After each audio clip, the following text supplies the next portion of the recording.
This is Porsche's most important market, the Chinese market. You've seen those sales numbers, another record quarter in the first quarter. Absolutely. Is that momentum going to be sustained through to the second half of this year, do you think? Well, actually, if we look back to 2020, we were able to deliver 90,000 cars to customers, which was another record year. But we were even able to collect about 98,000 orders, so 8,000 orders more last year, which helped us in order to sustain the speed that we're having right now.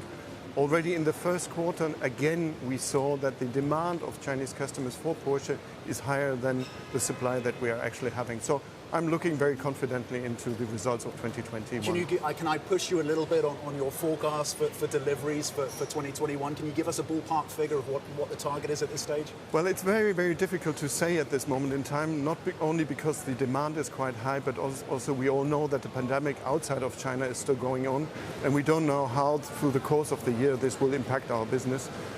Or let's say the production that we have in Germany. We know that transport capacities are quite restricted, and we know that our production is doing the utmost in order to supply us with the cars that we needed. But I would definitely think that we would be able to have another record year, so go beyond the 90,000, maybe a little bit into the 100,000. Okay, and when we spoke to you last year, you said a key driver of the momentum that you're seeing here was the fact that people with wealth, with money, were stuck within China's borders, and instead of spending on those luxury holidays, were spending on Porsche. When and if China reopens its borders, and we have no time frame for that at this point, is that a potential headwind, do you think, for sales? Well, I think in the meantime we're trying to use as much as we can the situation that we're in right now in order to accumulate a certain order bank that we're having. But I believe that this helps us also to cultivate the sports car culture here in China. And we can see that especially two-door sports cars, so cars like our 911 or our 718, are becoming very popular here in the market. And traditionally we have not been a strong supplier of two-door sports car here in China. So I would say, as I see that Chinese customers are upgrading their consumption and going into more luxurious brands, together with the increased demand on two-door sports cars, I would hope that we are able to continue this growth path. What's the demand been for the electrified, the EV, the Taikan brand? Because that almost matched globally 911 sales, which surprised many. What's the demand been like in the Chinese market? Well, we have introduced the Taikan Turbo and Turbo S last year, right in April. So we have been launching the most exclusive versions here in China in April last year. And only by December we had the two-wheel drive, so the entry version of the Taycan available here in China. That's why in China we only delivered 1,440 cars to Chinese customers for the whole of 2020. Now in the first quarter, as we have the entry version available, we have already delivered 1,700 cars to Chinese customers, so outperforming our last year's results. And we're steadily increasing our customer base. We've seen now that 75% of our Taycan customers are completely new to the brand, choosing Taycan as an entry. So we're very confident on this. Okay, look, Porsche is the cash cow for the VW group, and you are in the biggest and most important market. When you pick up the phone to Stuttgart, what are you saying in terms of where they should be prioritizing that investment? What do you want to see them focus on to ensure that you can continue this momentum?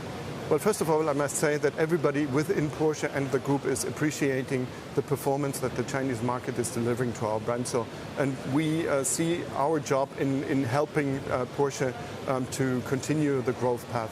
When I pick up the phone, I actually always try to explain that we have a totally different customer base in China than in the rest of the world. Customers are much more younger, they are more female, and technology plays an important role. So whenever I have a wish to my colleagues in Germany is that we're investing in innovation and digitalization in our cars, in our services. And I feel like it's very well heard, and people are catering for that. Okay, got to get your views on the semiconductor shortage. The global shortage has impacted a number of brands and automakers, of course, around the world. What has the impact been on Porsche? Well, thankfully, until now, we didn't have much of an impact. Our colleagues in Germany have been able to kind of leverage and level it out so that we got served with all the cars that we needed until now. It is an issue, and it's an increasing issue And I trust very much into my colleagues in Germany that they will continuously work on leveraging the supply chain that they have.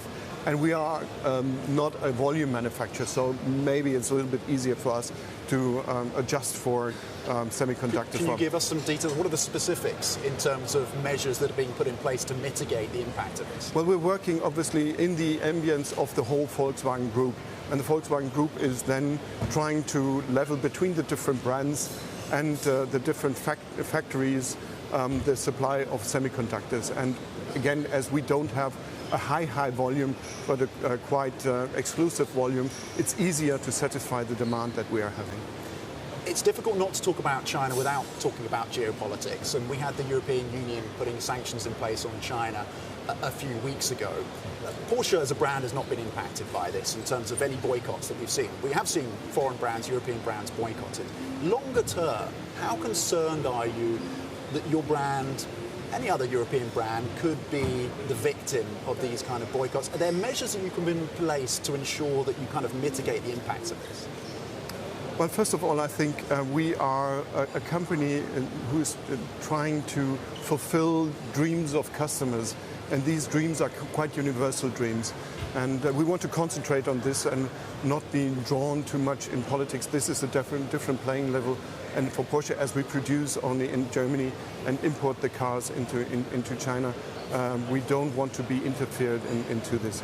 I believe the most important thing is that the countries are continuing to talk to each other, opening up and understanding the views of every different culture and every different market or different political system. Building up walls, building up things that exclude others has in the past never shown a good result. So I would always hope that we are being continuously in contact, talking to each other, trying to exchange views and understanding, and by doing so mitigate these kinds of problems. Quick last one on competition, Jens, before I let you go. Which brand keeps you up at night in the Chinese market? Foreign or Chinese? Well, first of all, we are a sports car company and we like to be challenged. So we love this sporty competition, and we are looking very much into how different manufacturers are competing and what kind of products they are bringing. I'm actually sleeping very well, but I do think about a lot how different brands are positioning. We see how well Tesla is performing in this market, and we appreciate everything they have been doing in order to open up the auto industry for electric cars. But I also look very much into the Chinese competitors, especially those who are into electric cars, because they're putting a lot of innovation into their cars. And it's something that we are trying to understand what they're doing and see what is in for us and what we can learn about requirements from Chinese customers brought to the market by Chinese brands.